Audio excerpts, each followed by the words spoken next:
Bukan satu tapi 3 tempat adjust. Aku pakai okey je, jangan cermin saiz makeup memang tak lepas. Aku pakai sebab reflection dia dari jarak jauh sebiji macam kereta. Tu bukan saya cakap guys. Brother yang dalam komen ni yang bagi tahu. Jom kita tengok macam mana rupa side mirror Napoleon ni dan apa yang best pasal side mirror Napoleon.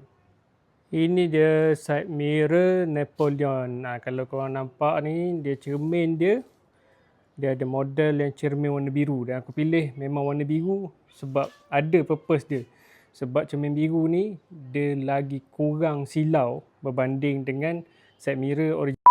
Lepas tu macam yang brother tu cakap, pantulan dia lagi jelas lah, lagi clear dari jarak jauh. Dalam kamera ni mungkinlah tak nampak, tapi yang tahu je tahu, yang pakai je akan tahu dia punya beza dia macam mana. Kemudian side mirror Napoleon ni dia ada tempat adjust tau. Bukan satu tapi 3 tempat adjust. Yang kat sini untuk adjust kedudukan cermin dia tu. Lepas tu sini kalau korang longgarkan skru kat sini, dia ada skru kat dalam ni. Dalam ni ada skru. Korang boleh adjust benda ni ke depan ke belakang, ke depan ke belakang dia punya handle. Kemudian dekat sini longgarkan skru yang ni, korang boleh adjust dia punya ketinggian. Macam mana?